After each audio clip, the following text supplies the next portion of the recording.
지난주에 방송하면서 준비한 내용이 꼰대가 되어버린 듯이란 제목을 제가 달았어요. 그리고 그래도 의사이고 싶다라는 또 부제를 달았어요. 그 이유가 뭐냐면, 꼰대가 뭐죠? 꼰대? 꼰대, 우리가 나이 먹고 자기 고집만 부리는 사람을 꼰대라고 하잖아요.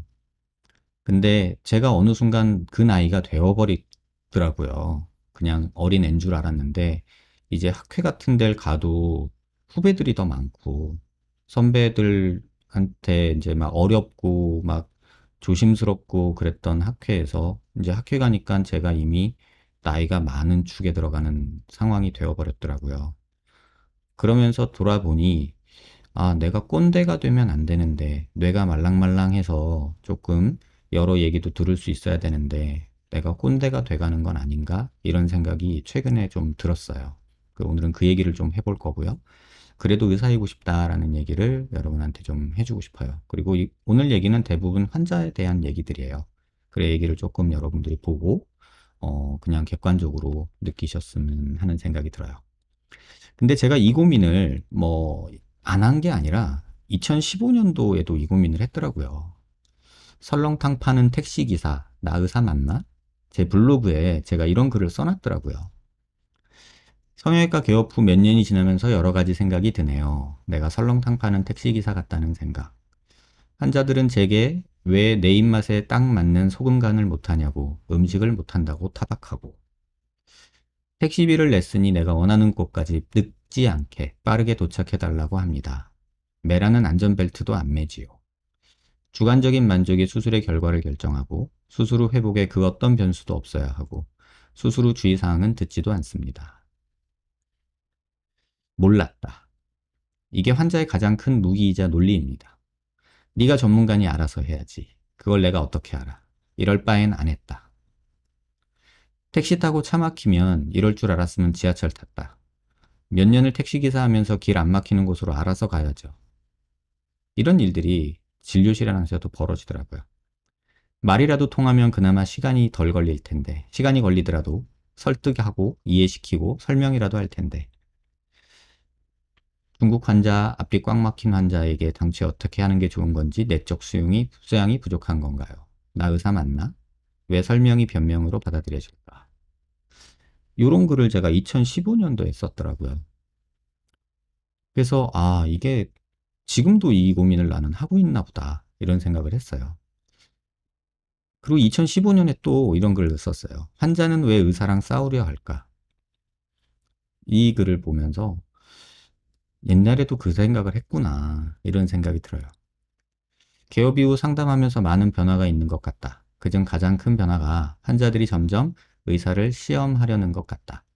주변 지인의 경험담이나 인터넷에서 출처를 알 수 없는 카더라 통신을 통해 얻은 성형 지식으로 나름의 논리, 의사를 테스트한다. 그리고 자신의 의견과 다를 때 환자들은 의사와 논쟁을 시작한다. 아무리 과학적, 의학적 팩트를 전달해도 자신이 가지고 있는 자신의 논리를 구피하지 않는다. 이때도 그 얘기를 했던 것 같아요.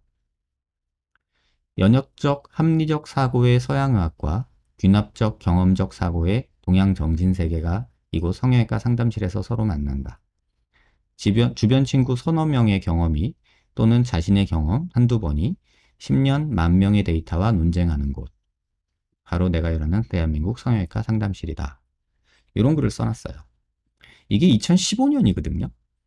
근데 지난주에 방송하고 나서 그 영상 그 댓글에 어떤 분이 글을 써줬어요. 근데 이 글을 여러분하고 꼭 공유하고 싶어요. 그래서 그분이 뭐 이름은 지웠는데 이런 댓글을 제가 읽어 드릴게요.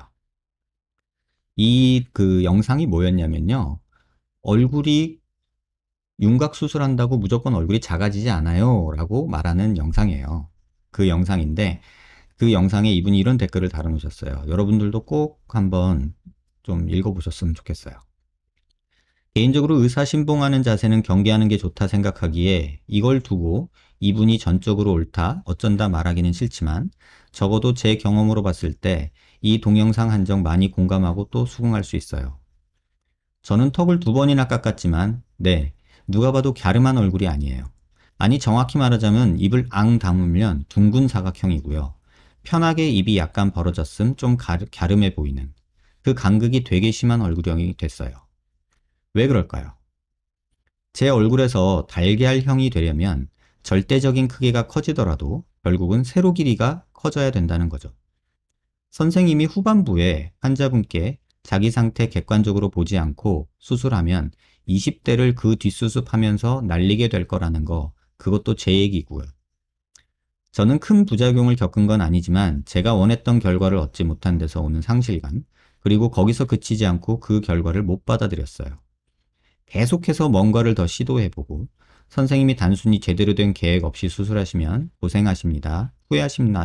후회하십니다가 아닌 저렇게 말씀하신 건 이미 저와 같은 환자를 많이 봐오셔서 그러신 거겠죠.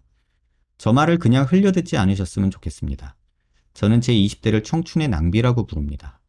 가질 수 없고 바뀔 수 없고 남들한테 말하기도 부끄러운 것에 집착하면서 스스로 갉아먹으며 허무하게 보낸 시간들이거든요. 대다수의 성형은 자기가 가진 재료에 의해서 결정되는 것 같아요. 누구 코처럼 누구 얼굴형처럼 만들어주세요. 이런 거 정말 말도 안 되는 거고요. 설사 병원에서 먼저 원하는 형태의 사진을 가지고 오라 해도 그렇게 만들어 주겠다는 게 아니라 환자가 가지고 있는 이상향과 니즈를 정확하게 파악하고자 하는 게 클 겁니다.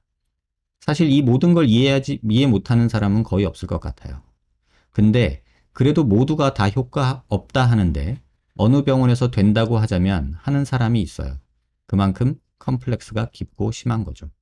정말 제가 지난 10년간 겪어왔던 고민을 환자의 눈으로, 환자의 입에서, 환자의 글로 이렇게 들어봤어요. 근데 이 글을 보고서 제가 되게 많은 생각을 했어요. 간혹 병원에 오셔서 저랑 상담실에서 만난 분들이 이번 주에도 그런 분들이 계셨죠.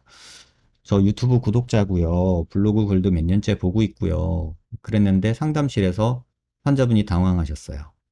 왜냐면 선생님 이렇게 어그레시브 하신 분인지 몰랐어요. 이러는 거예요. 그래서 제가 그랬어요. 제가 어그레시브하다고 느끼는 그 느낌은 지우셔도 돼요. 만약에 그러셨다면 제가 죄송해요. 그런데 제가 전달하고자 하는 의미에 집중해 주세요. 라고 말씀드렸어요. 그게 뭐냐면 인터넷을 보고 너무 많은 정보에 여러분들이 노출되다 보니까 누구 말이 좋다, 누구 말이 좋다, 막 이런 얘기들이 너무 많이 들려요. 그러다 보면 지금 이분처럼 결국은 다 안 된다고 해도 어느 병원에서 된다고 하면 또 하게 돼요. 그리고 안 될 거 알면서도 또 된다고 그러면 계속해서 반복해서 수술을 해요. 그리고 또 그거로 인해서 생긴 문제로 또 시간을 버려요. 이 글을 보면서 아, 이렇게 느끼는 환자분도 있구나. 근데 저는 유튜브를 영상을 만든 지는 1년이 조금 넘었지만 블로그를 한 지는 4, 5년 정도가 6년 됐나요? 그렇거든요. 그러니까 저는 할 만큼 했다라는 생각이 저한테 있었던 것 같아요. 내가 이 정도로 말했는데도 그런 선택을 하면 그거는 어쩔 수 없는 거야. 라고 제 자신이 조금, 뭐랄까, 난 할 만큼 했어. 라는 이런 생각을 하게 된 것 같아요. 아, 그래서 진료실에서 그 유튜브에, 블로그에 여러 번, 한 번도 아니고 수차례 말해놓은 내용을 가지고 또 얘기하고 또 질문하고 이런 분들을 보면 답답해지더라고요. 또 블로그 댓글에, 유튜브 댓글에, 카페 질문에 그 반복된 질문들을 계속 하는 사람을 보면은 답답하더라고요. 처음에는 이 일을 시작할 때는 안쓰러웠어요. 그런 분들 한둘이라도 내가 도움을 줄 수 있다면 내가 그래도 의사로서 의미 있는 일을 하는 게 아닐까. 꼭 그 환자를 꼬셔서 내가 수술을 하고 말고가 아니라 그럴 수 있지 않을까. 이런 생각을 했어요. 근데 그게 아니더라고요. 어느 순간 내가 그렇게 했는데도 내가 그렇게 경고했고 말렸는데도 그 반대되는 수술, 위험하다고 했던 수술을 하는 사람을 보고서는 화가 났던 것 같아요. 짜증이 나고. 아니, 묻지나 말든가.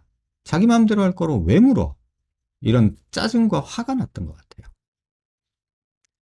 그러면서, 아, 내가 꼰대가 됐구나. 이런 생각이 많이 들었어요. 이 글을 보고. 이 글을 보고 막 제가 그 스트레스를 받았던 거가 이게 문제가 나한테 있었구나라는 걸 깨달았어요. 내가 할 만큼 했다라고 생각하는 그 자만, 오만함이 나를 짜증나게 만들었던 것 같아요. 지치게 만들었던 것. 그래서 한번 생각해 봤어요. 그러면 어떻게 해야 되지? 솔직히 그거에 대한 명확한 답은 없어요. 근데 그냥 제 아이랑 저녁을 먹으면서 그 생각이 들었어요. 아이가 이제 고등학교 2학년이거든요. 그러다 보니까 이제 이런 거 저런 걸 물어봐요. 아빠 그건 뭐예요? 아빠 이런 건 어떻게 해야 돼요? 아빠 이런 일을 겪었는데 나 이럴 때는 어떻게 해야 돼요? 이런 약간 뭐랄까 애가 아닌 약간 이제 좀 남자끼리의 대화 같은 그런 대화들의 주제들이 조금씩 생기기 시작하더라고요. 그러면서 제가 그런 얘기를 하고 있더라고요. 저희 애한테. 선택은 네가 하는 거야. 이게 맞다, 저게 틀리다 이런 건 없어.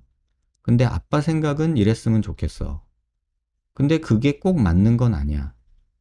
그냥 네가 생각했을 때 맞다고 생각하면 욕먹는 거 두려워하지 말고 실패할 거 두려워하지 말고 그냥 했으면 좋겠어, 아빠는. 아빠가 뒤에서 좀 버텨줄게. 이렇게 얘기를 하고 있더라고요. 그날 택시 안에서 여러분한테 방송 이번 주 쉴게요 라는 글을 쓰면서 그 생각을 했어요. 나는 내 아이한테 그렇게 얘기를 하고 있구나. 근데 내가 왜 환자들한테 내 말대로, 내가 조언한 대로, 내가 말린 대로 반대되는 행동하는 거에 대해서 내가 왜 화를 낼까? 이런 생각이 들더라고요. 제 아들한테 예를 들면, 너 임마 공부하랬지. 너 왜 공부 안 해? 이렇게 화를 낼 게 아니라, 요새 저희 아들이 스타크래프트를 한대요. 그래가지고 너 뭐 하냐? 그랬더니 테란 한대요. 아빠 뭐예요? 그래서 아빠 프로토스 한다 그랬죠. 그랬더니 저희 아들이 아빠 때는 맵 주로 뭐 했어요? 이러는 거예요. 그래서 아빠 때는 로스트 템플이라는 맵을 했어. 그랬더니 넌 뭐 하는데? 그랬더니 저희는 투혼 해요. 이러더라고요. 그래서 투혼 아빠도 알아. 그랬더니 아빠도 투혼 해요? 그러는 거야. 그래서 한번 해보자. 다음에 만났을 때는 한번 해보자. 이런 얘기를 했거든요. 그래서 여러분한테 제가 꼰대였더라고요. 결국은. 그래서 내가 막 답답하고 막 화나고 막 그랬더라고요. 그래서 방송을 하는 게 여러분한테 이거 하지 마세요. 요거 조심하세요. 요거 중요합니다. 이런 얘기들을 많이 해왔는데 이게 아닌 거예요.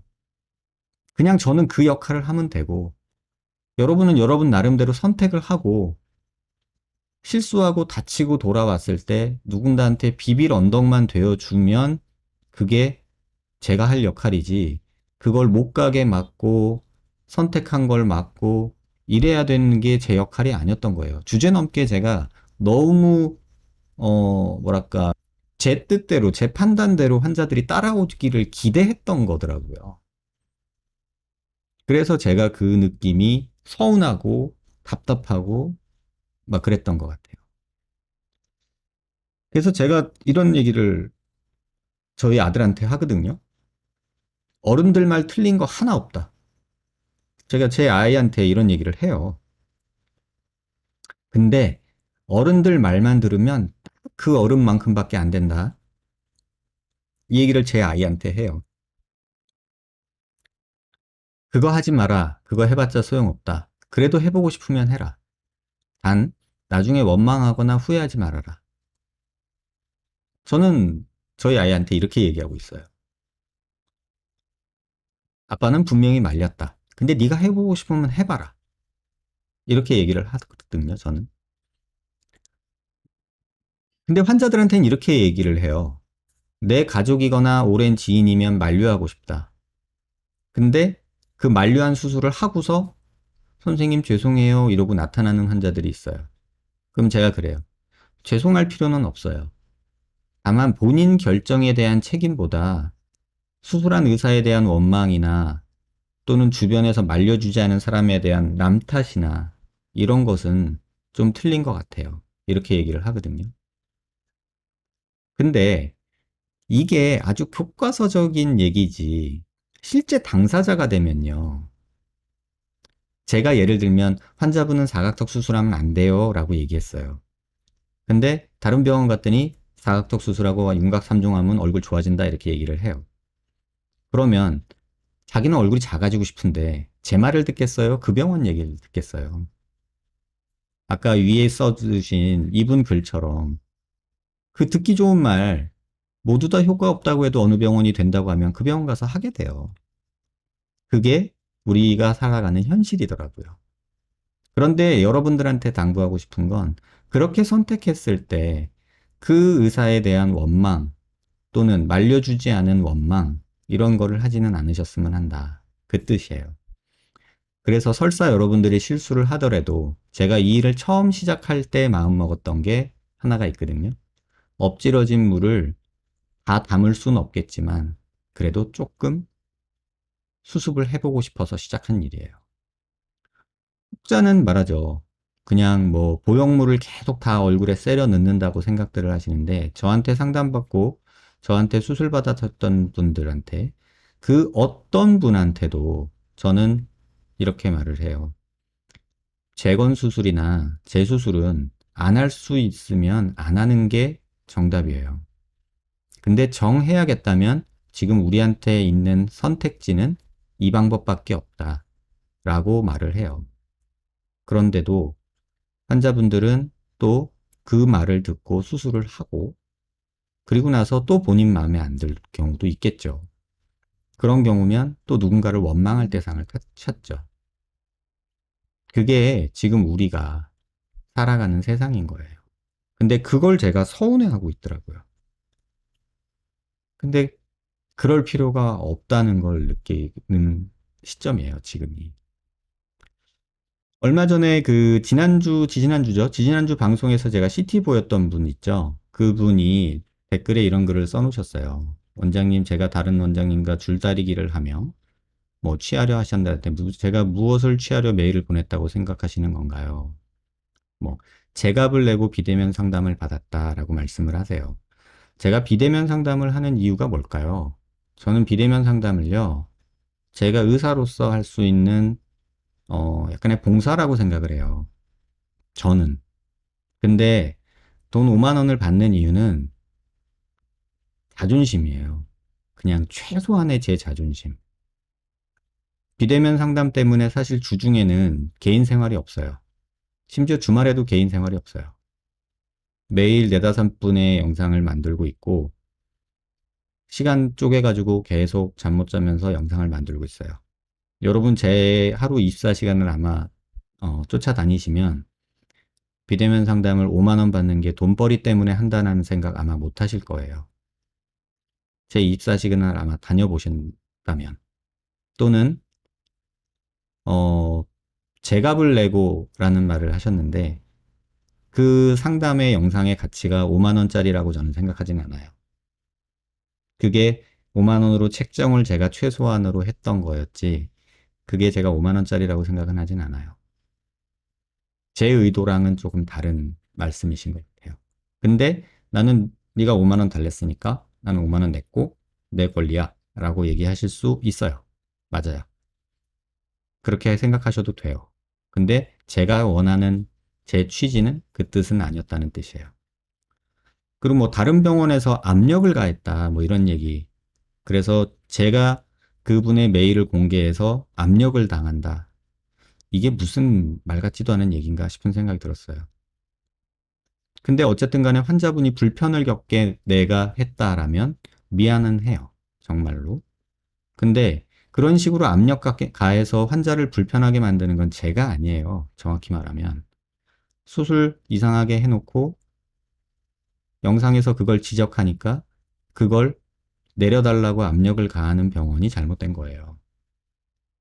근데 이분은 저한테 그런 말씀을 해주셨어요.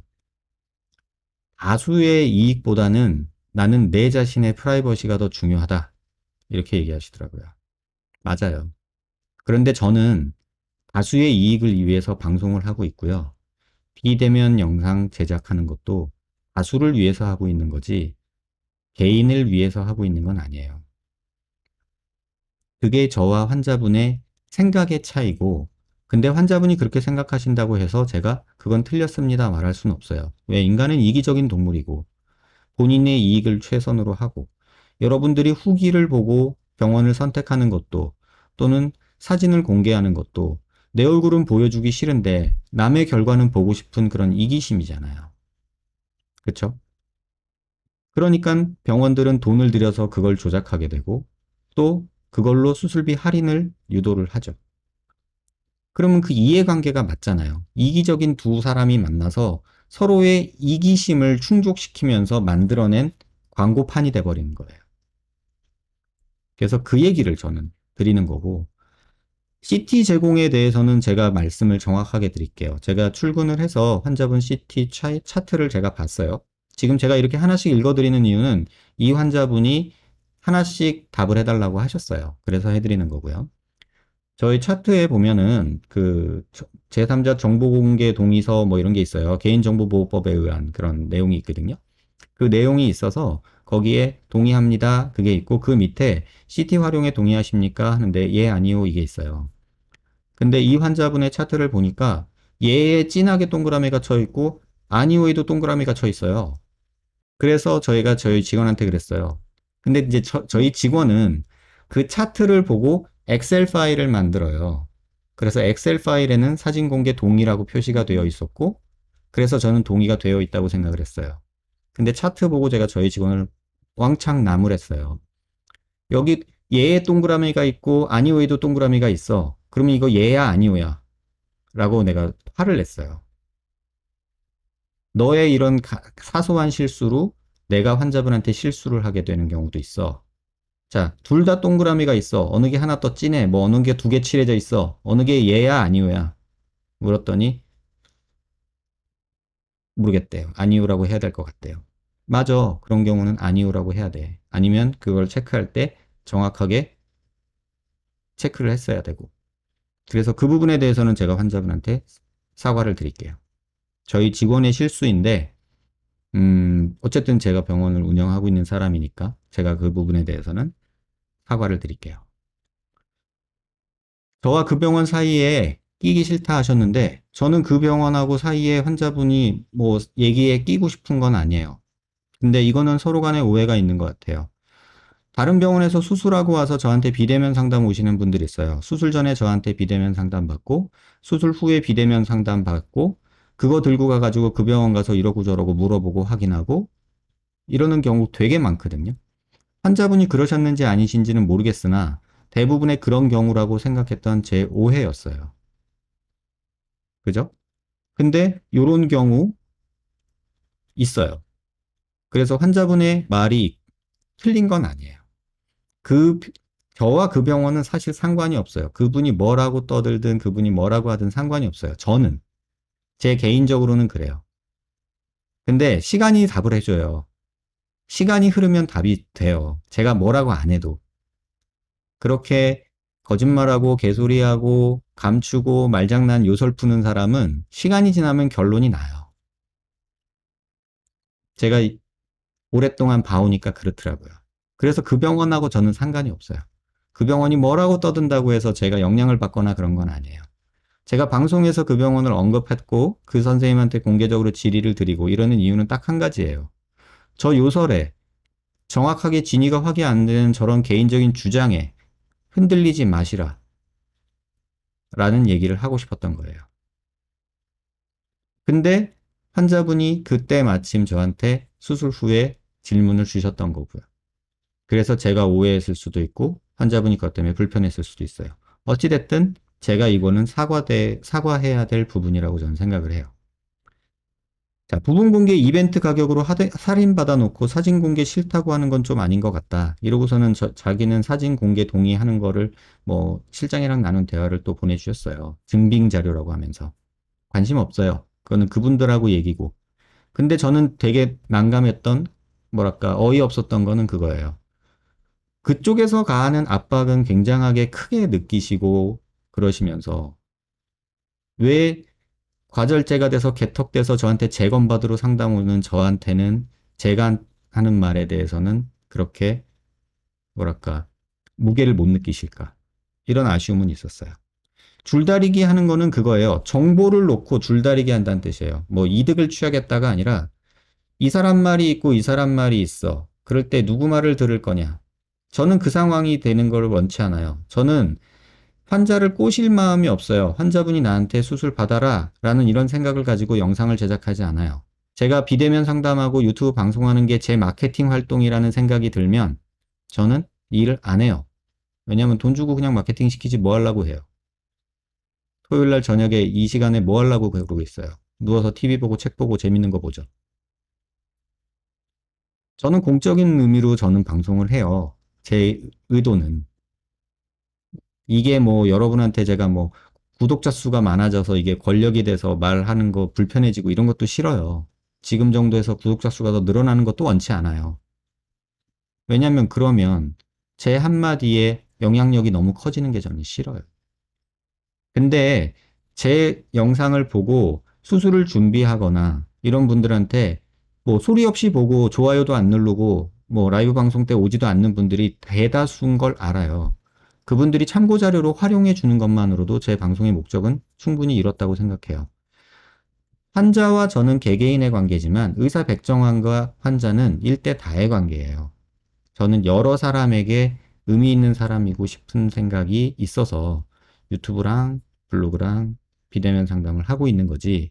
그 환자 한 분 한 분을 위해서 뭐 잔소리해주고 이렇게 하는 거가 저는 큰 의미가 있다고 생각하지는 않아요. 그건 진료실에서 만나서 하면 되잖아요.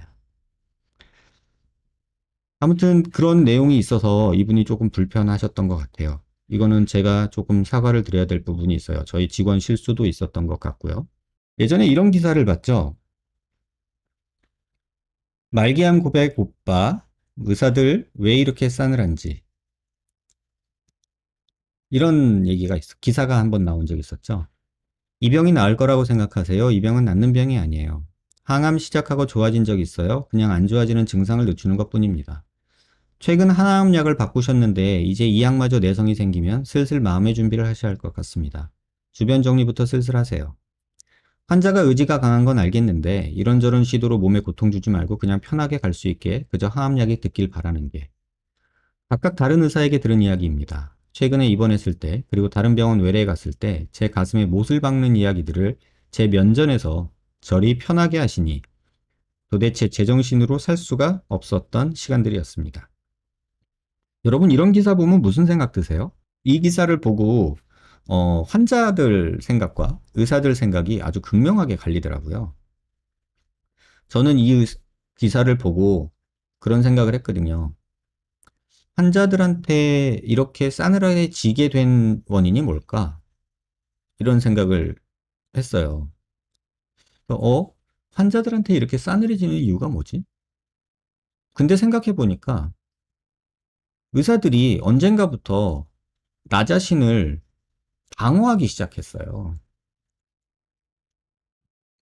무슨 얘기냐 하면은 의료라는 거는 예스, 노의 게임이 아니에요. O와 X의 게임이 아니에요. 확률의 게임이에요. 예를 들면 어떤 환자가 그 슬기로운 의사생활 보셨죠? 요새 이런 거를 제가 봤어요. 이 산부인과 뭐 요 내용, 그 에피소드 보셨는지 모르겠지만 어떤 산모가 있었는데 아이가 유산기가 있는 거예요. 미성수가 하고. 그래서 어떤 산부인과 선생님한테 갔는데 그 선생님이 아이 포기합시다. 지금 아이 나와도 정상적으로 살기 힘들고 아이 그냥 유산시킵시다. 라고 냉정하게 얘기를 해요. 어떤 여자 산부인과 선생님이. 근데 이 슬기로운 의사생활의 그 산부인과 의사로 나오는 주인공은 우리 한번 해봅시다. 할 수 있는 데까지 해봅시다. 가능성이 제로는 아니니까요. 이렇게 얘기를 해요. 그랬는데 결과적으로는 이 아이가 유산을 했죠. 보통의 그런 경우, 드라마에서도 그 내용을 다뤄요.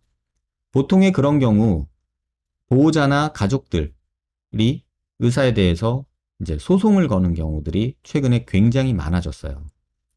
왜 가능성도 없는데, 가능성도 낮은데, 무리한 치료를 해서 돈과 시간을 버리게 하느냐, 헛된 기대를 심게 하냐, 또는 살릴 수 있었는데 네가 뭐 잘못해서 우리 아이가 죽은 거 아니냐, 이런 식으로 소송이 벌어지는 경우가 굉장히 많아졌어요. 최근에. 그래서 드라마에서는 이렇게 다루죠. 어떤 직원, 그 밑에 애가 물어봐요. 원장님, 선생님, 그러면 저 환자들한테 소송당할 수도 있을 텐데 괜찮으시겠어요? 그러니까 그 주인공이 그렇게 얘기를 하죠. 나도 알아. 그래도 살려보고 싶어. 뭐 이런 식으로 얘기를 하죠. 그리고 그 아이가 죽고 그 산모한테 이런 문자를 보내요. 상과 교과서의 첫 장에 이런 글이 있네요. 때때로 불행한 일이 좋은 사람들에게 생길 수 있다. 이게 진짜 있더라고요. 저도 상과 교과서가 있거든요. 진짜 있더라고요.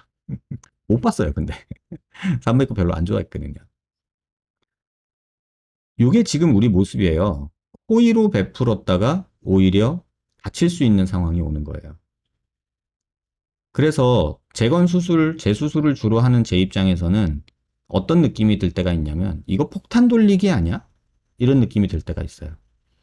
환자는 말도 안 되는 요구로 계속해서 수술을 요구하고 또, 또 돈을 벌기 위해서 어떤 의사는 그 환자를 수술을 하고 또 자기를 포장하고 근데 또 어떤 사람들은 해서 욕먹을 것 같으니까 그 환자를 피하게 되고 이런 일들이 지금 비일비재 벌어지고 있거든요. 근데 저 역시도 그렇게 변해가고 있는 모습들이 있어요. 상담하고서 아, 수술해도 문제겠다. 근데 지난주가 아니라 이번 주죠. 이번 주에 두 명이 딱 그런 경우가 나타났어요. 3년 전에 저한테 사각턱 재건 상담을 받으러 왔어요. 뭐 의과대학에 다니는 학생이에요. 키도 크고 잘생기고 엄마도 아주 뭐 우리 아들 할 정도로 귀남이에요.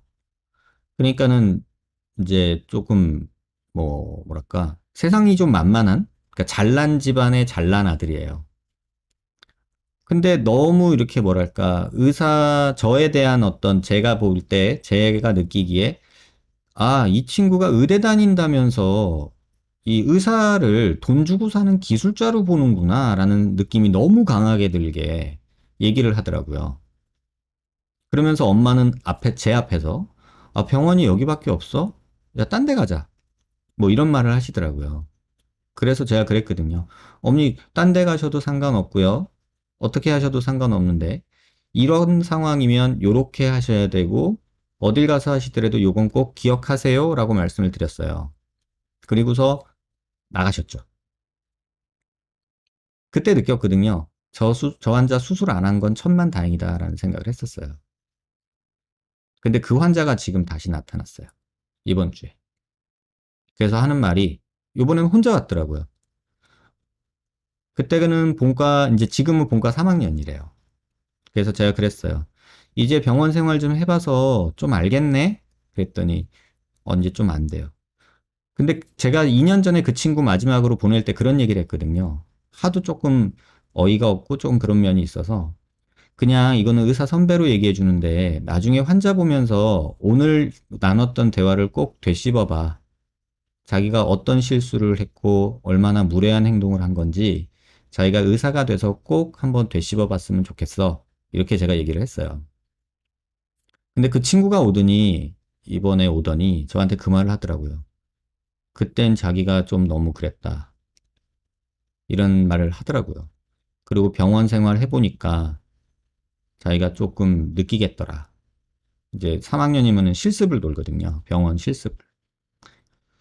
그래서 제가 그런 얘기를 했어요. 병원 일이라는 게 해보면 환자 입장이 아니라 의사 입장에서 이제 보는 시각들이 생기잖아요. 그 시각에서 너가 했던 행동들, 말들을 한번 생각해봐. 이렇게 얘기를 했었거든요. 근데 자기가 그 느낌이 이제 무슨 말인지 알겠다고 얘기를 하더라고요. 그러면서 그래도 의사 해야지. 여태 고생해서 공부하는 거 고생했고 잘생겼고 그런데 그랬더니 근데 그 친구가 저한테 그 말을 하더라고요. 제가 성격적으로 문제가 있어서 의사 할 수 있을지 모르겠어요. 이런 말을 하더라고요. 그래서 야, 이제라도 깨달았으면 그냥 의사 선배로 얘기해 주는데 앞으로 네가 아무리 잘났고 얼마나 대단한 집안의 자식인지 모르겠지만 조금 겸손하면서 의사를 대하는 그 마음이 네가 환자를 대하는 마음으로 바뀌었으면 좋겠어. 라고 얘기를 했어요. 그래서 아마 다다음 주쯤 수술을 하게 될 것 같아요. 다시. 언제가 될지는 정확히는 모르겠는데 그런 경우가 한 경우 있었고요. 5년 전에 저한테 수술을 했어요. 그리고서 한 3년 전에 음, 왔어요. 선생님, 이거 조금 아쉬워요. 이거 다시 좀 했으면 좋겠어요. 그러길래 수술하고 되게 예뻐졌거든요. 되게 만족해했고 그 친구 어머님은 되게 고마워했고 되게 좋아했고요. 근데 제가 그랬어요. 이제 더 욕심 부리지 말자. 여기까지, 여기서 멈춰야 돼. 여기서 더 가면 그때부터는 오바가 될 것 같아. 라고 하고 말렸어요. 그러고서는 한 2, 3년 못 봤어요. 근데 이번 주에 딱 나타나더니 부끄럽게 웃으면서 저한테 앞에 나타났어요. 선생님, 죄송해요. 이러고요. 그러고 봤더니 제가 하지 말랬는데 이제 일을 벌린 거죠. 다른 병원 가서 그 2, 3년 동안 여러 번의 수술을 또 했더라고요. 그래서 또 다 망쳐놓은 상황이 됐어요. 그래서 엄마한테 등짝 스매싱 맞고 지낸다 이런 얘기를 하더라고요. 그래서 이게 근데 제가 그랬어요. 이게 사람이 그 나쁜 건 아니잖아요. 잘못한 거는 맞지. 실수한 거는 맞는데 그게 뭐 죄를 진 건 아니잖아요. 솔직히. 근데 그 마음이 솔직히 아쉽죠? 안타깝죠? 근데 제가 오늘 드리고 싶은 말이 그 말이에요. 그렇게 찾아왔을 때 너 왜 내 말 안 듣고 그렇게 했니? 잘 됐다. 꽃이다. 이렇게 말하면 안 되는 거잖아요, 제가. 그냥 아까 제 아이한테 말하듯이 네가 선택해. 그게 옳다고 생각하면. 하지만 그렇게 선택하고 잘못된 걸 알았을 때 뒤에 아빠가 있을게 라고 얘기하는 것처럼 그 친구한테도 그래, 그럼 이제 어떻게 할까? 이렇게 얘기를 하게 되더라고요. 그런데 또 저랑 이제 제가 막 혼낼 줄 알았는데 안 혼내니까 또 욕심이 생기는 거예요. 그 와중에. 아니, 그냥 선생님 그냥 이러려고 왔는데 또 선생님이랑 얘기해보니까 또 조금 이러고 싶기도 하고 또 이래요. 그래서 지금 정하지 마. 집에 가서 천천히 생각해보고 그리고 결정하고 왔으면 좋겠어. 이렇게 보냈어요. 이게 지금 제가 진료실에서 겪고 있는 일이에요. 그 예전에 2015년에 이런 글을 썼죠. 환자는 왜 의사랑 싸우려 할까? 내 마음이 날카로운 칼이라면 상대방은 철판으로 방어를 할 테고, 내 마음이 햇살처럼 부드러우면 상대방은 가슴을 열고 가까이 올 것입니다. 내 마음의 온도에 따라 상대방도 온도를 맞춥니다. 이런 글을 제가 2015년도에 써놨더라고요. 여러분한테 제가 이렇게 말씀을 드릴게요. 저는 여러분하고 싸울 이유가 전혀 없죠.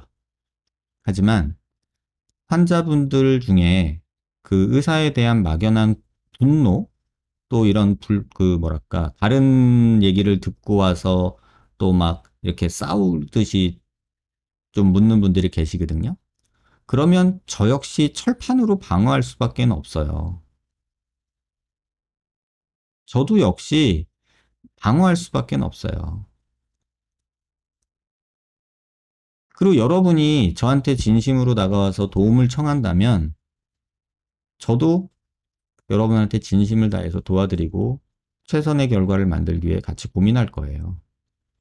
근데 아까 의대생 얘기처럼 아, 돈 주는데 뭐 알아서 해달라는 대로 해주지 뭐 저렇게 까칠해? 이런 마음이라면 저 역시도 환자가 아닌 고객으로 대할 수밖에 없을 것 같고 또 뭔가 흠집 잡으려고 이렇게 다가오는 사람이라면 저 역시도 방어하려고 할 수밖에 없을 것 같아요. 이게 여러분한테 당부하는 바예요. 그런데 여기 써 있는 것처럼 내 마음이 햇살처럼 부드러우면 상대방은 가슴을 열고 가까이 올 것입니다. 그쵸? 이 말을 이 글자 그대로 이해를 잘못하시는 분들이 있더라고요. 정말 답답해요. 호의를 베풀면 권리라고 생각하는 게 사람들이에요. 인간이에요. 이게 잘못된 게 아니라 인간의 속성이에요, 이건. 저도 그래요. 그냥 맨날 나한테 잘해주는 사람이면 그게 당연하게 느껴지는 게 인간이에요. 저도 그래요. 가끔 가다가 나 이거 내가 왜 이러지? 라는 생각이 들 정도로 제가 깜짝깜짝 놀랄 때가 있는데 이게 인간이에요. 나쁜 게 아니라 본성이에요. 이때도 그렇게 써놨어요. 주장하는 권리. 아까 말했죠. 아까 저한테 유튜브 거기 댓글에 써놓으신 분. 내가 사진 동의 안 했는데 왜 썼어? 뭐 이런 거. 내가 뭐 5만 원 냈는데 비대면 내가 왜 못 물어봐? 뭐 이런 얘기 하시는 분들 있죠. 권리죠. 5만 원에 대한 권리. 그리고 환자니까 내가 의사한테 물어보는 게 뭐 잘못된 거야? 이럴 수 있죠. 근데 제 감정 온도랑 그 환자분의 감정 온도가 안 맞는 거예요. 그러니까 제가 너무 혼자 꿈꾸는 이상 세계에 살고 있는 거죠. 호의를 베풀었을 때 여러분은 고마워하는 걸로 저는 충분해요.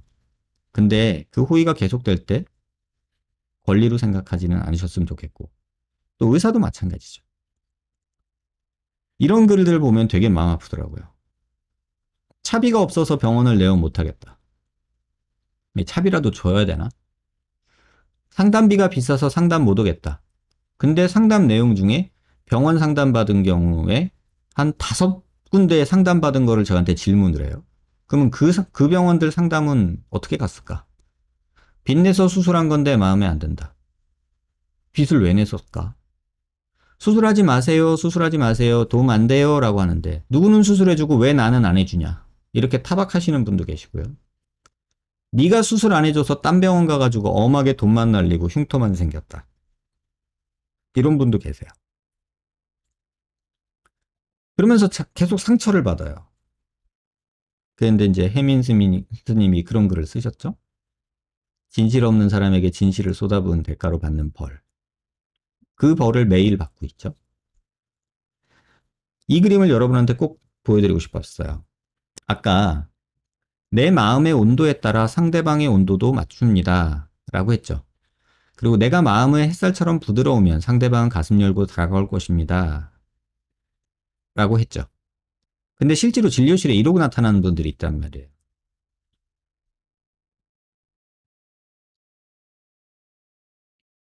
진짜 이거 이러고 나타나는 분들도 있어요. 제가 실제 예를 얘기해 드릴까요? 지금 이 채팅방에 예전에 들어오셨던 분이에요. 작년 요맘때쯤이죠. 작년 요맘때쯤. 병원에 오셨어요. 그리고서 막 전에 병원 얘기를 막 해요. 그리고 전에 병원에서 그러면 CT를 막 욕을 하죠. CT를 받아오세요. 그랬더니 아 CT 못 받아와요. 그래요. 그래서 왜요? 아니 그 병원에 하도 지랄을 해놔서 사시가기 민망해요. 이러더라고요. 그래서 아니 왜? 그랬죠. 그랬더니 아니 그쪽 병원에 하도 지랄해서 환불을 받았거든요. 그러니까는 다시 그 병원에 못 가요. 그 원장님이 환불해주면서 다시는 오지 마 그랬대요. 아니 그래서 그때는 그렇게 얘기를 했죠. 아니 얼마나 진상을 떨었길래 그렇게까지 얘기하냐 그랬더니 아니 아무튼 그랬어요. 못 받아와요 이러더라고요. 그래서 아니 그래도 받아와. 그게 수술 계획 세우는데 훨씬 도움이 될 거야. 그러니까 꼭 받아왔으면 좋겠어. 그랬더니 아 저 죽어도 못 받아와요 이러더라고요. 그래서 원장님 저 좀 살려주세요 살려주세요 하던 친구예요. 그러더니 수술하긴 날 뭐 이제 턱을 다시 재건하는 그런 거였는데 선생님 너무 크게 하면 안 돼요. 작게 해주세요. 작게 해주세요. 작게 해주세요. 막 계속 수술 때 누울 때까지도 작게 해주세요. 작게 해주세요를 얘기하던 친구예요. 그래서 작으면 효과가 떨어질 거야. 그러면 아쉬울 텐데 조금 이렇게 더 크게 들어가야 될 것 같은데 그랬더니 아니에요. 저는 괜찮아요. 조금만 낮으면 돼요. 이렇게 얘기했던 친구거든요. 그런데 그 친구가 수술하고서 일주일째 저한테 오더니 선생님 좀 크게 할 걸 그랬나 봐요. 이렇게 얘기를 하는 거예요. 그래서 아니 그렇게 작게 해달라고 난리치더니 왜 그러니 그랬더니 아니 그래도 다시 할래요. 뭐 어쩌고저쩌고 그래요. 그러더니 이 친구가 그때 수술하기 전에 저한테 초콜릿을 줬었거든요. 근데 제가 그 초콜릿을 못 먹겠더라고요. 그래가지고 돌려줬어요. 근데 그 친구가 제가 왜 조금 이렇게 칼을 들었다고 생각하냐면 제가 그 메일을 보여드리고 싶은데 저한테 메일을 보냈는데 제가 메일을 답을 안 했대요. 3일 동안. 그랬는데 이틀째 유튜브에, 아니, 블로그에 글이 올라오더래요. 그러면서 배신감을 느꼈다고 생각해서 막 엄청난 얘기들을 써놨어요. 막 욕을 저한테. 그리고 그 모 성형 카페 글에다가 막 게시글을 막 제 욕을 잔뜩 써놨어요. 그리고서는 뭐 안 먹던 우울증 약을 먹는데 정신과를 다시 다니네, 뭐 어쩌네 저쩌네 이제 이런 얘기를 막 써놓으셨어요. 근데 그분이 지금 또 그 문제의 병원에서 또 가가지고 이런저런 얘기를 듣고서 그 블로그에 그 글의 주인공이 그분이에요. 웃기죠. 그래서 제가 그랬어요. 그래, 거기서 꼭 수술을 해서 좋은 결과를 얻었으면 좋겠다라는 생각을 해요. 그리고 그게 끝이었으면 좋겠다라고 이 자리를 빌어서 어, 기원해요. 왜냐하면 이건 폭탄 돌리기예요. 그런 사람들이 남긴 글들을 보고 뭘 평가하고 뭐 이렇게 하는 이런 길들이 수도 없이 벌어져요. 도대체 어디까지? 나만 중요하죠. 나만 중요하고 너는 바쁘지 않아. 넌 1대1이야. 나만 사랑하고 나만 봐야 돼. 지지난주인가? 얼마 전에 채팅창에 우리 그런 얘기 있었던 적 있죠. 그죠?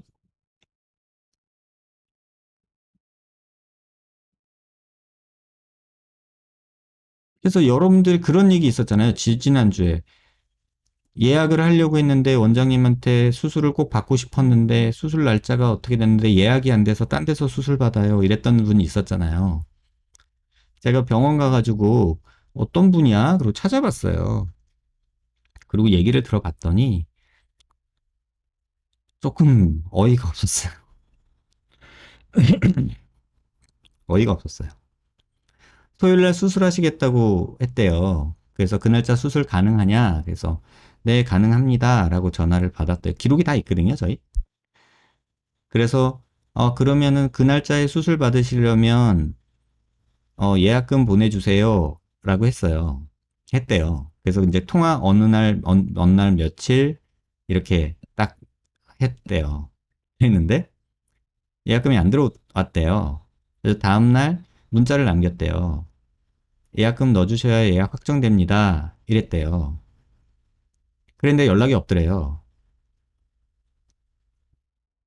그러더니 그러고 나서 그날 다음날 상담하신 분이 토요일 날 시간이 된다고 해서 그분이 수술 예약을 잡았던 거예요. 그래 놓고 그 예약 잡고 그 다음날 나 그날 수술 된다더니 왜 이제 와서 안 된다고 하냐. 나 호텔도 잡아놨고 이랬는데. 이렇게 된 거예요. 누가 피해자죠? 그래서 저희 직원이 그러면 두 번째 수술로 잡아드릴게요. 이렇게 했더니 아니 나는 첫 수술을 해야 된다고. 원장님 컨디션 좋을 때 첫 수술을 해야 된다고 말씀을 하셨대요. 근데 미리 그 시간에 수술하기로 한 분을 순서를 바꿀 수는 없잖아요. 그러니까 그 프로세스를 보니까 문제는 환자분이 수술하겠다 하고 호텔은 잡으셨는데 병원에 예약금을 안 보내주신 거예요. 그러니까 미정인 상태였죠. 그런데 다른 분이 그 시간에 수술을 하시겠다고 하면 병원에서는 그분한테 먼저 기회를 드릴 수밖에 없잖아요. 근데 그날 채팅창에 와서 그렇게 쓰셨잖아요. 저 같은 피해자가 안 생겼으면 좋겠어요. 라고. 그게 피해자가 된 건가요? 그게 조금 의아하더라고요. 물론 제가 뭐 저희 직원들이 적어 놓은 차트를 보고서 말씀드리는 거라 그분의 또 다른 얘기가 있을 수도 있어요. 근데 이게 병원이 잘못한 거고 환자한테 피해를 준 건가? 이런 생각이 또 들더라고요. 그래서 이게 근데 그분이 저한테 메일 써주셨던 거에 그런 게 있었거든요. 존경하고 존귀하신 백정환 원장님 이런 글을 쓰셨거든요. 그래서 나는 그렇게 존귀하지도 그런 사람도 아닌데 근데 그런 약간 이렇게 좀 무슨 사이비 종교 같은 느낌을 주는 살짝 그런 멘트 좀 간지럽거든요. 그래서 그랬었어요. 그래서 제가 그런 생각이 들더라고요. 환자들은 그냥 이렇게 프로세스나 본인의 그런 거는 생각 안 하고 본인이 서운하면 타인의 탓을 하게 되는 거고 특히나 병원은 그럴 수 있는 상황이구나 라는 느낌을 받아요. 그래서 저는 저희 직원들한테 마음에 상처받지 말라고 항상 얘기를 하거든요. 얼마 전에는 비대면 상담 오신 분인데 문을 열고 들어오셔서부터 사진 찍기 싫어요. 이러고 막 소리를 지르시는 거예요. 제가 그때 화장실을 가다가 만났거든요. 나중에 물어봤어요. 근데 아까 그 환자분 누구야? 왜 소리를 지르셔? 그랬더니 그 말을 하더라고요. 아니 사진 찍기 싫다고 계속 소리 지르시고 사진 찍는데도 짜증내시고 CT 찍는데도 뭐 자세 불편하다고 승질내시고 그러셨던 분이 있었어요. 이러더라고요. 그래서 그리고 사진을 봤더니 이제 저희 병원 오면 사진하고 동영상이랑 CT 다 찍거든요. 막 사진 이러고 찍었어요. 그래서 아이고 이런 생각이 들더라고요. 그럼 도대체 병원의 환자들이 바라는 건 뭘까? 이런 생각들이 들어요. 그게 지금 제가 느끼고 있는 거고 여러분한테 꼭 드리고 싶은 말씀은 내 마음의 햇살처럼 부드러우면 이렇게 이 말을 보고서 이렇게 햇살처럼 부드러운 모습으로 나타났지만 실제는 이런 분들이 있다는 거예요. 그래서 여러분 이러지 마세요. 그 시기에 똑같은 환자 두 명이 있었어요. 이게 어떤 환자들인지 그냥 제가 뭐 나중에 보여드릴 수도 있는데 똑같은 문제를 가진 환자였어요. 이 환자는 수술하고 자기가 생각하기에 커지는 거에 대한 두려움이 컸고요. 둘 다 똑같이 커지는 거에 대한 두려움이 컸어요. 근데 이 환자는 수술하고 나서 왜 네가 안 말렸고 이럴 줄 알았으면 왜 크게 안 했냐고 저욕을 계속해요. 그리고서 딴 병원 가서 지금 그 블로그의 주인공이에요. 이 환자는 저한테 와서 선생님 제가 그때 실수했어요. 제가 제 욕심을 너무 부렸어요. 선생님 말 들을 걸 그랬어요. 이렇게 얘기를 해요. 저는 이 환자를 다시 수술을 해줘요. 어떻게 하면 이 친구한테 경제적인 부담을 덜 주게 할까 고민해요. 근데 이런 친구는 다시 해달라고 해도 해주고 싶지 않아요. 이 마음 이해되세요? 지난 1년 동안 있었던 스토리예요. 두 분이 계셨는데 이분은 자기 고집이 잘못됐다는 걸 인정하시고 저한테 도움을 청하셨어요. 이 사람은 자기가 한 말은 상관없고 네가 의사인데 네가 잘했어야지. 내가 아무리 그렇게 말한다고 그 말대로 하면 어떡해? 라고 저를 타박했어요. 그럼 다시 해주면 마음에 들까요? 그렇지 않아요. 결국은 또 다른 문제로 또 폭탄 돌리기가 될 가능성이 많아요. 그게 제가 10년 동안 겪어본 일이에요. 하지만 여러분한테 말씀드리고 싶은 얘기는 제가 꼰대가 되어버렸는지도 모르겠어요. 그런데 제가 설사 꼰대가 되었다 한들 저는 제 아들한테 얘기하듯이 여러분들한테 이렇게 얘기하고 싶어요. 세상에 의사가 많아요. 병원도 많고. 그러면 어떤 의사를 선택하시든지 여러분의 자유예요. 그리고 어떤 사람은 아주 현란한 말로 해요. 아까 이 글을 저한테 막 컴플레인을 했던 그분 그 얘기를 좀 더 해드리면 이분한테 따로 메일을 주고받았어요. 그래서 이분한테 메일이 온 게 뭐냐면 제가 물어봤어요. 근데 왜 나한테 비대면 상담을 받고 그 병원을 선택했어요? 라고 제가 물었어요. 그랬더니 그분이 어, 이 말을 하더라고요. 제 비대면 상담에서는 큰 효과 못 볼 거니까 정신경 쓰임은 여기 조금만 잘라내시고요. 여기는 손대지 마시고요. 뭘 하더라도 여기는 조금 살짝 이렇게 하셔야 돼요. 안 그러면 부작용이 날 가능성이 많아요. 이렇게 말씀을 드렸어요. 근데 이제 그분이 답이 뭐였냐면 원장님의 비대면 상담에서는 조금 살짝 조심스럽게라는 단어가 너무 많았대요. 근데 그 병원에 상담을 받았더니 자신 있게 그런 거 없고 확실하게 효과 볼 수 있고 뭐 이런 식의 확신에 찬 얘기를 많이 해주더래요. 그래서 그 병원을 선택했대요. 근데 결과는 지금 재건 수술을 계획을 하고 있단 말이에요. 근데 그분이 잘못이 아니죠. 그분의 선택인 거고 그분의 바람이었던 거고. 그러니까는 아까 제가 써놨던 써놨던 이 글이나 똑같죠. 그래도 모두 다 더 효과 없다고 하는데 어느 병원에서 된다고 하고 확신을 주면 또 하는 거예요. 그만큼 컴플렉스가 심하니까. 그게 지금 우리가 살고 있는 세상이고 그게 우리의 모습이에요. 그래서 제가 저를 보호하기 위해서 이 방송을 하고 저를 홍보하기 위해서 이 방송을 한다고 생각하면 저는 방송을 안 할 거예요. 왜냐하면 이 시간에 어디 캠핑 가서 고기 먹고 노는 게 낫지 여기서 떠든다고 제 인생에 도움될 게 하나도 없거든요. 그렇잖아요. 제가 뭐 유튜브 해가지고 뭐 유튜브 수익금이 뭐 몇백씩 들어와요? 그거 아니거든요. 끼케야 한 달에 20만 원 들어와요. 그나마 그 20만 원으로 고깃값 해가지고 자주 오시는 분들, 뭐 트람파김님, 아영씨, 야옹이님 이런 분들 코로나 풀리면 고기나 사 먹여야지 지금 그런 말 하고 있는 사람인데 여러분들이 그거를 오해할 수 있고 나를 홍보하는 걸로 생각하신다면 구독 취소 누르셔도 돼요. 아니 취소 눌러주셔야 돼요. 왜냐하면 그런 분들하고 대화를 나누는 거는 인생에서 의미 없는 시간이라고 저는 생각하기 때문에. 본인하고 맞는 사람, 본인하고 어울리는 사람 만나서 선택하고 삶는 게 인생이거든요. 굳이 세상을 다 바꾸려고 할 욕심을 부릴 필요 없는데 제가 꼰대가 돼가지고 그 욕심이 좀 생겼던 것 같아요. 그래서 지금부터는 앞으로는 자꾸 워워하려고 할 거예요.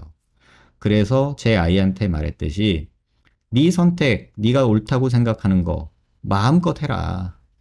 대신에 그 선택이 잘못됐다는 걸 깨달았을 때는 꼭 반성하고 뭐가 잘못됐는지를 생각해라. 그리고 그때 너무 많이 다쳐서 깨지고 피난다면 아빠한테 와라. 아빠가 약 발라주고 반창고 붙여줄게. 이게 제가 제 아이한테 하는 말이란 말이에요. 근데 생각해보니까 의사인 내가 여러분을 선도하고 뭐 막고 이런 게 아니라 결국 여러분들이 선명한 선택할 수 있게 정보를 주고 설사 잘못된 선택을 하더라도 뒷감당을 해줄 수 있는 사람으로서의 역할이면 충분하지 그 선택을 못하게 막고 그럴 수는 없는 자리라는 거를 제가 깨달은 게 지난주와 지지난주예요. 저 말고도 훌륭하신 분 많고요. 저 말고도 다른 분들 훌륭하신 분들도 많아요. 저보다 수술 많이 잘하시는 분들도 계시고.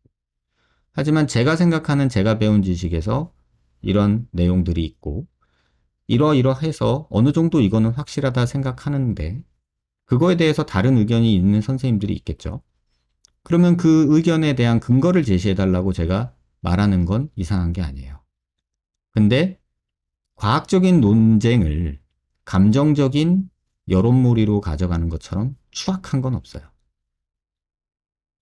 제가 여러분한테 드리고 싶은 말은 의학은 굉장히 건조한 세계예요. 하지만 환자분하고 의사의 관계는 굉장히 건조하고 드라이해질 수 있어요. 만약에 그런 식이 된다면. 근데 제가 바라는 의사 환자와의 관계는 이런 건 아니에요. 제가 편지 하나 읽어드릴까요? 음, 저도 나름 수술하고 나서 환자들한테 이런저런 편지를 좀 받거든요. 근데 여러분한테도 그냥 한번 읽어드릴게요. 이게 몇 년 전에 제가 다 모으고 있어요. 이런 편지를 받으면. 안녕하세요, 원장님. 저는 5월 8일에 수술한 누구예요. 짧다면 짧은 시간이었지만 그래도 감사의 마음을 전하고 싶어서 몇 자 적어봐요. 사실 원장님과 첫 상담한 날 좀 혼란스럽기도 하고 충격을 많이 받았어요. 이전에 갔던 병원들에서는 흔히 말하는 윤곽 3종 수술을 권유받았고 저도 그게 필요하다고 믿고 있었거든요. 그런데 원장님께서 제가 느끼는 문제점들의 원인을 분석해 주시고 턱 수술을 만료하시는 걸 보면서 처음엔 여긴 뭐지? 싶었는데 나중엔 정말 다행이라는 생각이 들었어요. 사실은 제가 원래 8일에 어디 치과에서 윤곽 3종 수술을 예약해 되어 있는 상태였거든요. 막상 예약은 해놨지만 나중에 혹시나 아쉬움에 후회가 남을까봐 치료났던 병원들 상담이라도 해보자는 생각으로 여기저기 찾아오게 됐어요. 그리고 상담 후에 여기구나 싶어서 결정을 바꾸게 되었고요. 저는 성형을 쉽게 생각했던 것도 아니고 고민을 꽤 오래 한 편이었어요. 일하면서 이제야 돈을 모으고 부모님께 허락도 받아서 몇 년 전부터 제가 지켜봤던 곳에서 하려고 했던 건데 결정을 번복하면서 제가 보고 믿어왔던 게 뭐였나 싶더라고요. 그러면서 느낀 게 환자들 후기는 너무 주관적이고 잘못된 정보들도 상당히 생각보다 많고 온갖 교묘한 마케팅과 홍보 속에서 뭐가 진짜고 가짜인지 구별하는 게 환자 입장에서는 정말 힘든 일이구나 절실히 느꼈어요. 제가 만약에 다른 곳에서 턱수술까지 했으면 정말 후회했을 것 같고 신중하게 선택하지 못했다는 자책감까지 안고 살았을 것 같아요. 원장님 말씀대로 울면서 재건하러 찾아왔을 수도 있고요. 저는 원장님을 만나 뵙게 된 것도 인연이라 생각하고 이게 처음이자 마지막 윤곽 수술이라고 생각하고 감사하면서 살려고요. 제가 좀 더 자신감을 가지고 살아갈 수 있도록 만들어주셔서 감사합니다. 그동안 저는 제 모습을 사랑하지 못하고 26년을 살아왔어요. 이제는 제 외적인 모습에 집중하기보다는 제 삶에 애정을 가지고 배우고 싶고 하고 싶은 일들 하면서 살아야겠다는 목표가 생겼습니다. 두서없이 쓸데없이 얘기까지 길게 적은 것 같기도 한데 그래도 원장님께서 보시고 힘내셨으면 해서 부끄럽지만 이렇게라도 마음을 전해봅니다. 다른 분들에게도 환자와 같이 고민해주고 올바른 길로 이끌어줄 수 있는 선생님 같은 분이 꼭 필요하다고 생각이 들어요. 그래서 적어도 원장님이 이 일을 하시는 동안은 너무 지치지 않으셨으면 해요. 뭐 이런 얘기를 써주신 그런 글이 있어요. 제가 왜 이런 편지들을 다 가지고 있냐면요. 나중에 은퇴하면 이런 거 보는 재미로 살아야 되지 않을까요? 뭐 욕하는 분들도 있겠죠. 근데 제가 잘못해서 욕을 듣는다면 저는 욕 먹어야 된다고 생각해요. 근데 본인이 실수하고 잘못한 거에 대해서 저를 욕한다면 저는 조금 받아들이기 힘들 것 같아요. 이건 진짜 좀 슬픈 얘기이기도 한데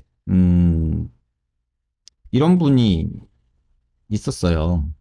백정환 선생님께 수술을 포기해야 하나 그냥 가리고 살아야 하나 지방이식을 한 번 더 하면 이번엔 효과가 있을까 이런저런 생각이 많았던 저에게 선생님을 만나게 된 일은 정말 기적인 것 같아요.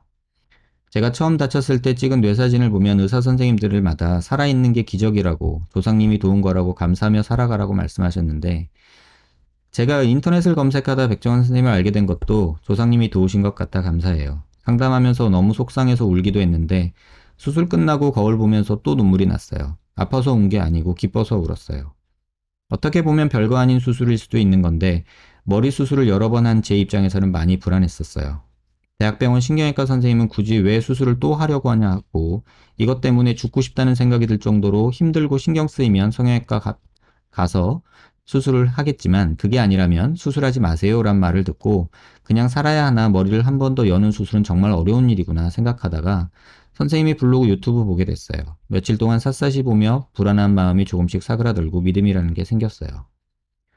저 같은 수술을 한 분도 계시고 더 큰 수술을 하신 분들도 많으시더라고요. 선생님이 친절하게 수술에 대해 설명하신 것도 있고 사진들도 보며 조금씩 안심이 되고 믿음이 생겨났어요.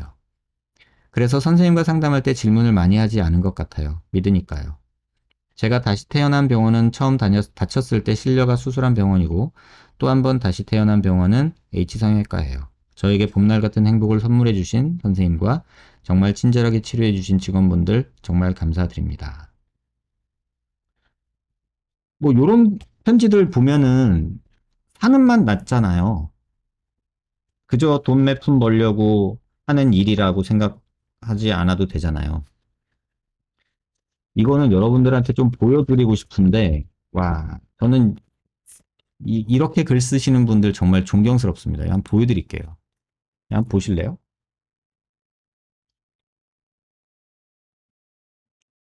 이거 인쇄한 거 같지 않아요?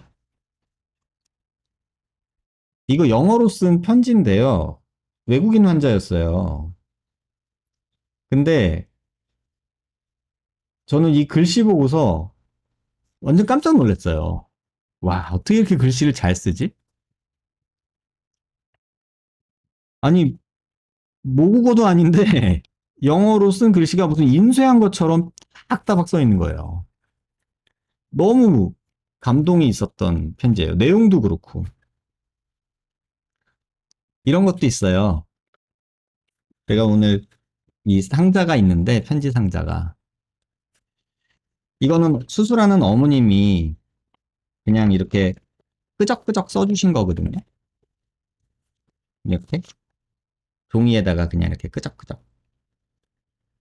근데 이런 허름한 종이에 이렇게 한 장 찢어서 이렇게 써주신 글인데 내용이 너무 절절해요.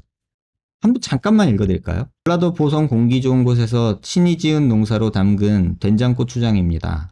친정 어머니께서 8순이 넘으신 노구에도 불구하고 올해가 마지막이다 하시면서 매년 김부각을 보내주십니다.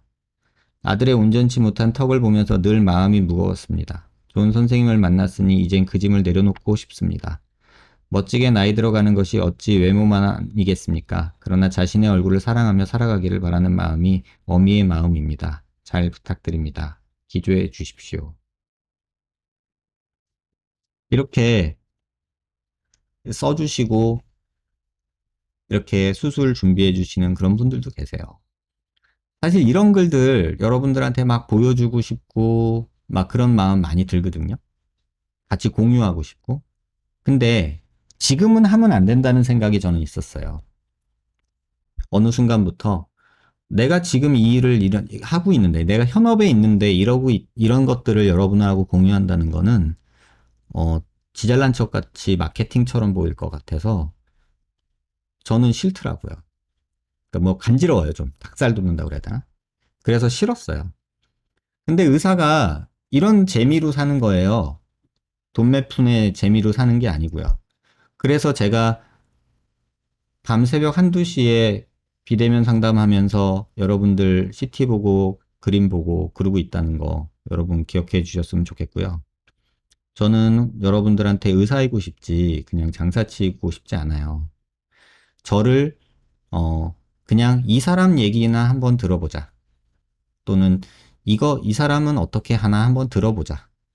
이게 맞을까 저게 맞을까 이런 갈등이 있으시다면 저는 그냥 해보고 싶은 대로 하라고 하고 싶어요. 꼭 저한테 하세요 이렇게 말 안 하거든요. 상담 와보신 분들 아시겠지만 수술하세요라고 말하는 경우 정말 드물어요. 집에 가서 생각하세요. 여기서 결정하지 마세요. 이렇게 말해요. 대부분. 그래서 여러분들한테도 똑같이 그렇게 얘기하고 싶어요. 선택은 본인 몫이에요. 그 의사 선생님의 말을 듣고 수술하셔도 돼요. 그리고 그게 큰 문제가 없이 잘 끝난다면 그거 역시도 해피고요. 그런데 행여 잘못됐을 때 혼자서 인터넷 보고 고민하지 말고 그냥 절 찾으세요 라고 말하는 게 제 역할이 아닐까. 그래서 꼰대가 돼가는 제 마음에 경종을 울렸던 글이 이 글이에요. 이 환자분의 글. 이분도 의사 신봉 안 하시잖아요. 그죠? 의사 안 믿어. 그리고 백정환이라는 놈이 유튜브를 전적으로 옳다 이런 말 하기 싫어 이렇게 얘기하잖아요. 하지만 이 얘기가 여러분들한테 제가 전달드리고 싶은 그 내용이에요. 참고해 주시기 바라고요. 또 오늘 얘기는 여기서 마무리를 짓고요.